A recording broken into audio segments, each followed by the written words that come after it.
What's up, guys? I'm back with another movie review. Today I'm here to talk about hashtag pop fan, and yes, the hashtag is really in the title. This is a Lifetime movie. It's about a up-and-coming pop star, and she's got a single that kind of went viral because of the music video. She's kind of like, she's living a better life, but she's still kind of unhappy because the song that got popular wasn't one that she liked. She would rather be known for like songs that she thought were better. So she's kind of conflicted on it, and her management is kind of pushing her toward like, hey, you need to take this acting role to push your career forward. And she's kind of coming off like an ungrateful diva, but it actually seems like maybe she just wants a little bit more control over the projects that she works on. Like, she doesn't want to do just anything to get more famous. She wants to do stuff that matters. She kind of just gets fed up with the pressures, and so she's like, I'm just going to take off for a while, go to the country, kind of recharge her batteries, and work on some new music that's more in tune with what she wants, to present as an artist. Of course, things don't go as planned. She ends up getting into a car accident. She's pulled out of the car and wakes up in a lighthouse with a guy, and he's like super friendly. He's a guy she met earlier at a gas station, and she didn't know how to pump gas, so he taught her how to pump gas. Anyway, he's a really nice guy, but kind of he's like, hey, there's a storm, the phones are out, there's no cell phone reception up here. Your car burned up, all your stuff is gone. It's just like she's in a horrible situation. The roads are, closed because of the storm, so she has to stay there with him. And at first she's like, wow, this guy's so nice. This nicest guy I've ever met. He was in the Marines. He's, somebody likes to help people. But of course, there starts to be little signs of maybe this guy isn't as nice as, he claims. It's pretty obvious to see where the movie is going. It's a pretty predictable movie. It's a story that's been told a lot of times before. I kind of see it as like an Instagram generation take on Misery. Pretty much sums it up for me. I thought it was a really interesting movie, even though it's, well-worn territory. We've seen this story over and over again. And honestly, it doesn't do a whole lot to subvert anything.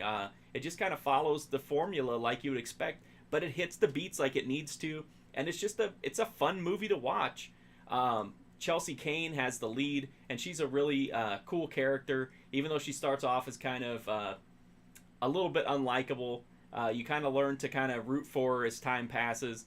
It's interesting to see the female that's in this situation, but it isn't presented as some like helpless damsel in distress. She's a pretty strong, especially strong-willed character. So to see a character that like a female lead that's that strong in this type of a role is really interesting to me. And so I think that alone kind of makes it worth checking out. But then you have, I'm trying to remember the guy's name. His name is Nolan Funk, I think. Plays the guy, total creeper. Just everything this guy does is cringy. Everything this guy does is awkward. It's a really good performance. It's exactly what it needed to be. Where he's nice, but he's like incel nice. So, I don't know any other way to put it. Definitely perfect for this role. Just super creepy, super cringy. It's a lot of fun, and they're dynamic. They couldn't have less chemistry, which is exactly how it should be. So I had a lot of fun with the movie. Again, it doesn't do anything new. It doesn't break new ground, but it tells an interesting, popular story, and it puts kind of a newer, modern spin on it, even though it doesn't really veer from the formula that much. I just really thought it was interesting to have that kind of a strong female character in this kind of vulnerable role, and to see how that played out. And then the creeper guy is fantastic too. This is Lifetime, so there's some melodrama. There's no real sleaze because, come on, it's a Lifetime movie. But there's a really creepy. The guy wants to film his own music video with her, and it's very weird. And the guy just gives off such a creepy vibe. It's almost like at any minute things could take a non-consensual turn. So it's definitely a very effective movie in terms of kind of creeping you out and making you feel like gross. And I just thought it was a fun, watchable movie. It's nothing fantastic. It's nothing mind altering or life changing, but it's just a fun movie. And that a lot of times that's more than enough.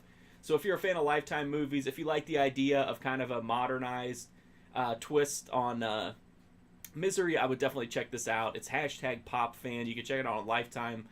If you don't catch it during broadcast, I think it's also available through some of the digital on-demand services.